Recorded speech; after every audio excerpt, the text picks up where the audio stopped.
Alibi Montana est là pour vous, voilà, dans la caméra. Bonjour les enfants, bonjour les mamans, bonjour les papas.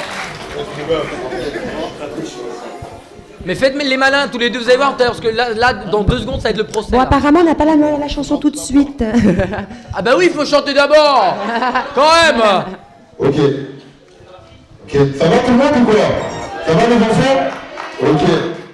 C'est cool, on est là pour Noël, ça fait plaisir. On y va, hein, on est parti. Hein. Ils sont tous à la ramasse. Merci à tous ceux qui sont là. Ok. Ok. Ça fait plaisir. On est là pour Noël aujourd'hui. Vous êtes en Amad là-bas. Depuis 99, je présente. On s'en parole, le qui m'ont sanglanté. Le son, daté, le consent bloqué. C'est paternité, je suis bien séparé. Donc ils m'ont regretté à du sale. À bout de temps, on les cas à la chale. J'ai sauvé, arrêté d'aller. Les cartons petits, étiquettes avérées. Donc je n'ai jamais rappelé pour le 3. Rappelé pour le 2, rappelé pour le 3. Plutôt qu'on se rend galère dans la zone. Dans la zone. Ceux qui n'ont pas de derrière, je les baise. Je les baise. Je m'appelle pas Angel, je dis Angel. Je dis Angel, je dis Angel. Pour le hip-hop, je t'ai m'abonné. J'ai tout niqué avec Donaldé. Le capitaine, je t'ai m'accroché. Ça produit vous le condamner. Oui, je laisse parler les noms têtes. Je laisse parler les fusées. J'allais voir mes connaissez. Dis-moi pas ça. Ça va, je vais calager.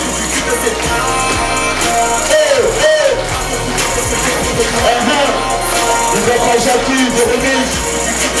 Parfait. Ici.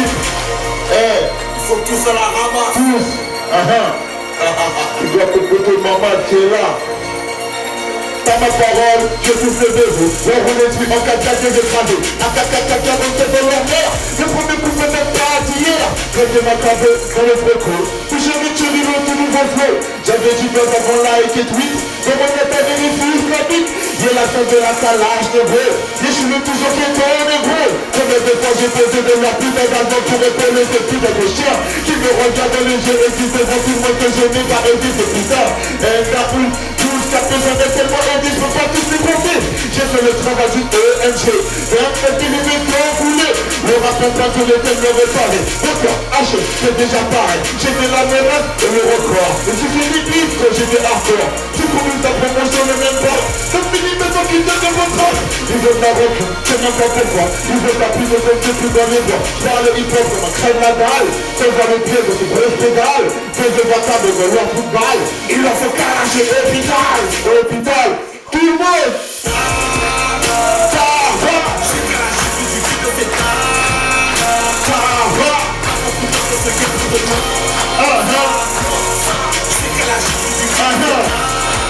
Les enfants,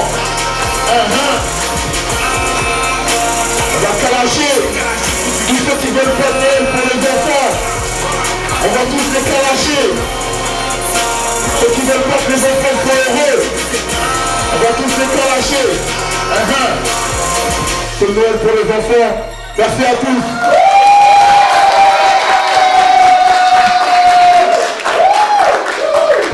Eh bien, à ton tour de t'installer sur le fauteuil. Ça va ce soir? Si, ça va, très Le bien. retardataire. Désolé, Il était en retard comme ça à l'école aussi ou pas? c'est les bouchons. Bon, alors, Alibi Montana. Mais c'est pareil, toi, en fait. Toi, c'est exactement la même actualité. C'est-à-dire qu'on cherche sur YouTube qui tu es et on ne trouve que du clash. Encore du clash, Pierre. Oui, alors, Alibi, tu es né en 1978. Voilà. Tu as commencé ta carrière de rappeur en 1999 avec ton premier album, T'as ma parole. Et en 2002, tu sors Mandat de dépôt, ton deuxième album. Et ensuite, tu as un petit passage à vide. Je pense que ça arrive à tout le monde. Hein. Mais tu sors quand même un autre album, 1260 jours. Et là, raconte-nous un peu ce qui s'est passé après. Mandat de dépôt, c'était une compilation. Et le vrai album, c'est 1260 jours. Et voilà, c'est l'album qui va se classer dans tous les tops, dans les charts. Et qui va me permettre après de faire pas mal de choses jusqu'à maintenant. Voilà. C'est le vrai début de tout, c'est l'album 1260 jours. D'accord, et donc c'est vraiment l'album qui t'a fait en fait connaître dans le milieu underground du rap, du côté un peu hardcore. Voilà. Ouais, voilà, c'est l'album qui se classe dans le top album et qui permet de faire une vraie tournée derrière, c'est-à-dire des concerts, et puis qui permet vraiment de mettre le pied dans le business, quoi, de la musique. D'accord, mais alors t'as été beaucoup plus connu du grand public après, avec le clash entre toi et Max Boublil. Donc avec le clip T'es ma chienne, c'est vraiment... il y a eu plus de 12 millions de vues sur YouTube, et c'est vraiment ce clash-là qui t'a fait connaître. Du grand public, je veux dire. Alors moi, ma question c'est, est-ce que maintenant dans le milieu du rap, il faut du clash comme ça pour se faire connaître, pour se faire un peu... avoir des vues? Du clash, maintenant il y en a pas mal dans le clash. Après, si tu regardes bien, le clash entre moi et Max Boublil, c'était pas quelque chose de préparé. C'était... c'est-à-dire au début, moi vraiment, ça m'avait pas plu, les imitations qu'il faisait de moi, etc. Et je lui avais dit, lui ça l'avait pas plu non plus. Bon. Alors justement, j'ai un truc à dire, 12 millions de vues, c'est carrément extraordinaire. Je veux dire, c'est quand même incroyable. Est-ce que ça permet vraiment d'accéder au succès? Parce qu'on vous connaissait déjà avant, Alibi Montana, vous avez fait beaucoup de featuring avec beaucoup de rappeurs. Je ne sais pas si vraiment la vidéo de Max Boublil, ça vous a plus servi, vu que vous étiez déjà très connu. Ouais, après la vidéo de Max Boublil, je dirais que ça a donné accès à des autres médias où j'étais pas invité, même en étant très connu au niveau du rap. Oui, parce que vous faites partie quand même des grands rappeurs français. Voilà. Il y avait certains plateaux télé qui m'avaient jamais reçu pour mes albums, même quand ils avaient fonctionné. Et après, c'est vrai que suite aux histoires avec Max, le fait qu'il y ait eu autant de tapage, de vues comme tu dis, ce qui fait que j'ai été reçu par des animateurs qui me recevaient pas d'habitude, c'est vrai. D'accord. Et alors, moi j'ai une autre question. Max Boublil, si tu devrais lui dire quelque chose là à la caméra, ça... Si je devrais lui dire un truc. Ouais, parce qu'il va te regarder, Max Boublil, il va te regarder. On veut du clash. Vous êtes là pour ça, non? Non, ce que je pourrais lui dire, c'est que je vais lui tirer les oreilles quand je vais le revoir, parce que depuis tout ça, il a fait pas mal de films et il m'a jamais appelé pour m'offrir un rôle dans un de ses films. Alors, le message est passé. Voilà, c'est juste ça. Sinon, c'est un gars cool. J'avais fait une petite partie de sa tournée avec lui justement pour chanter le titre là. Et on est parti en Suisse, en Belgique, dans des pays d'Europe et c'est bien passé. Ok, une question. Sur YouTube, le Je suis ta chienne. On peut se poser la question quand moi j'ai regardé le clip énorme, super drôle, fun, dingue. On se demande en fait au final qui est la chienne de qui. C'est logique. T'as mal vu le clip sinon. Non mais dans le clip. Regarde-le encore. Parce que le clash entre toi et Max Boublil, tu l'as un peu mal pris quand même. Non, moi ce que j'ai mal pris, c'était des imitations qu'il faisait de moi en fait. D'accord. Je lui avais dit. Et c'est vrai qu'on voit souvent sur les médias, par exemple Europe 1, je voyais, souvent il était invité et toi non. Donc ça, et c'est là où je suis d'accord avec toi, c'est que c'est pas très équitable, où lui il dit quelque chose ou d'autre, et toi t'es pas invité pour répondre. T'as pas, le droit à la réponse. Est-ce que vous pouvez nous en parler un peu du droit à la réponse?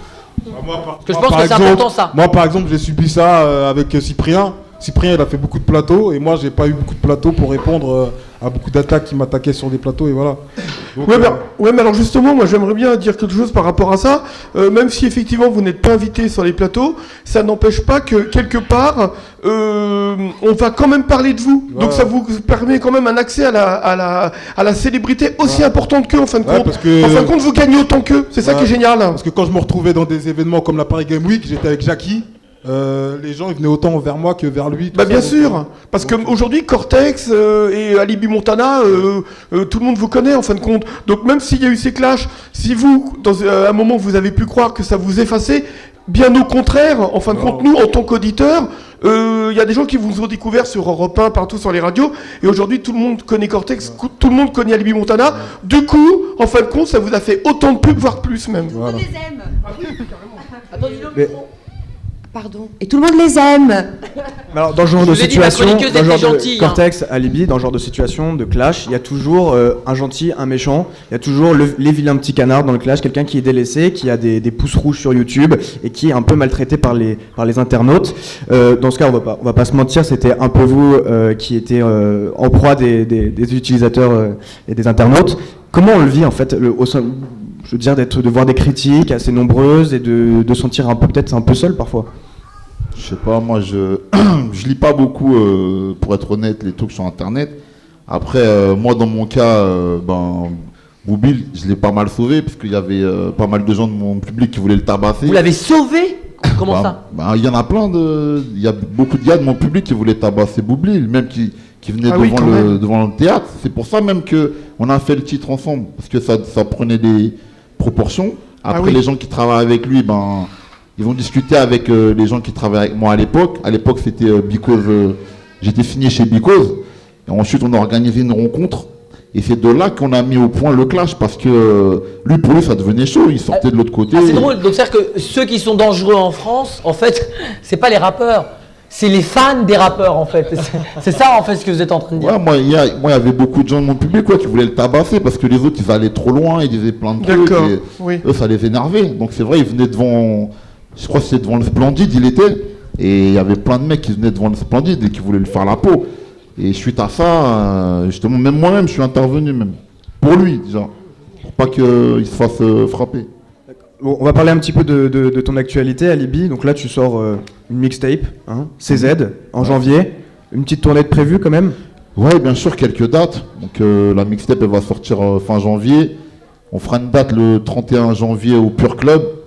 Donc c'est le Pure Club, c'est un club qui a ouvert il n'y a pas très longtemps, donc en Ile-de-France. Et on fêtera en fait la sortie de la mixtape. On espère que tu nous inviteras, Alibi Montana. Bien sûr, vous êtes tous invités. Ouais. Bon, après, il y en a qui sont un peu jeunes malheureusement, mais tous ceux qui sont en âge d'y aller sont invités. Ah oui, c'est vrai que le public est un peu jeune. Effectivement. Ouais. Alibi, je voudrais te remercier d'être venu, en tout cas, ça fait vraiment plaisir. Je rappelle à tout le monde, évidemment, que tes albums sont encore dans les bacs. Inspiration guerrière dans les bacs encore, donc c'est génial. Il y a plein de featuring, il y a Lim, il y a Sefiu, il y a Diams. Donc je vous le conseille, c'est chouette. Voilà. Encore dans les bacs. Merci encore Alibi.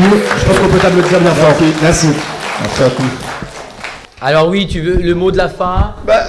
Oui, c'est pas le mot de la fin, mais moi je connais quand même assez bien aussi Alibi Montana. Je tiens quand même à rappeler qu'Alibi Montana, puis je connais aussi bien Cortex, quand on parlait tout à l'heure des fameux pouces rouges, aujourd'hui il y a une phrase qu'on dit toujours, et cette phrase elle est vraie, c'est que qu'on dise du bien ou du mal de toi, ce qui compte c'est qu'on parle de toi. Et en fait, votre contrat il est rempli du coup.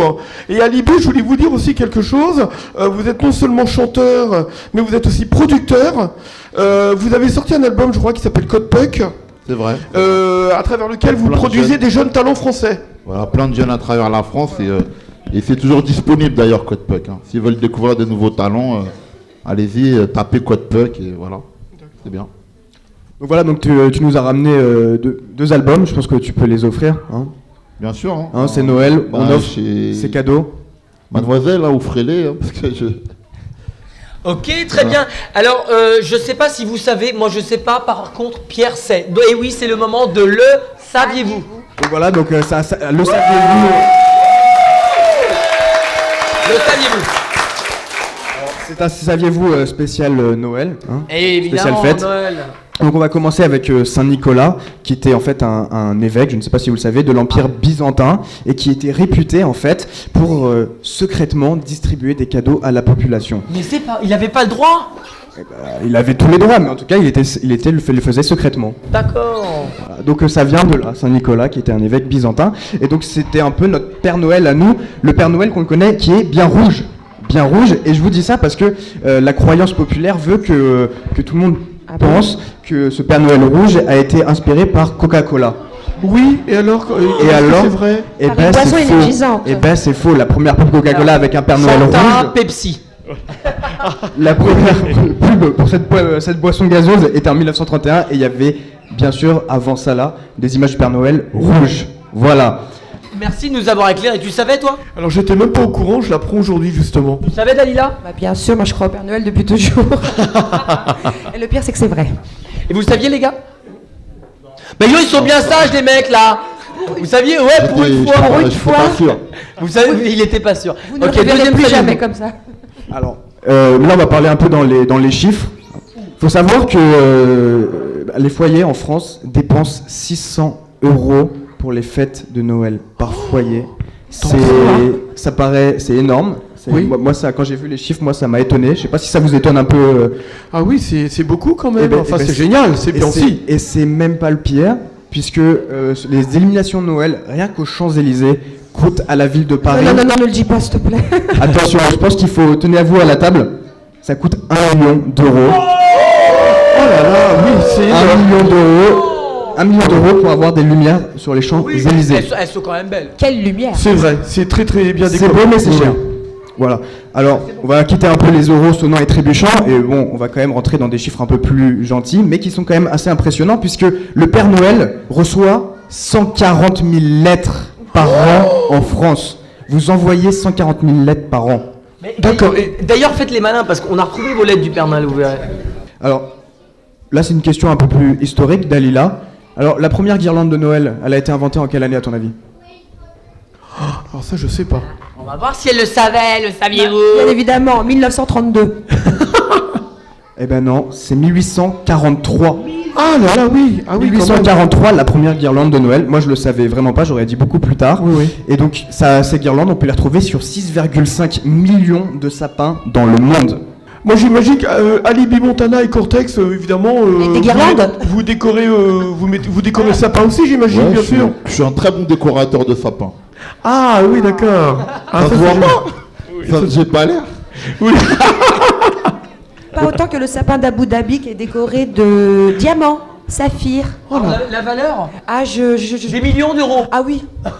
Les millions que je n'aurai jamais. Oui, j'imagine, oui. J'en profite quand même pour faire un petit point sécurité, puisque ces guirlandes de Noël font un nombre d'incendies très important. Il faut savoir que le sapin qui brûle dans la maison, bah, c'est une des principales causes des incendies en France. On est là pour rigoler, pas pour savoir qu'il y a des feux à cause des guirlandes. Ça s'appelle de la prévention, je vous préviens.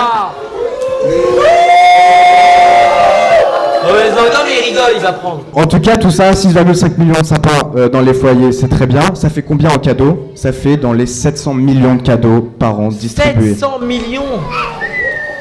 Donc j'espère que vous avez appris quelques petites choses bah oui, mais bon, y a sur plein ces de fêtes trucs de que je fin savais d'année. pas. Oui, oui, bah moi non plus, d'ailleurs, je l'ai appris aujourd'hui, oui. Alors, je sais pas vous, mais alors moi, j'ai envie d'un petit tour de magie.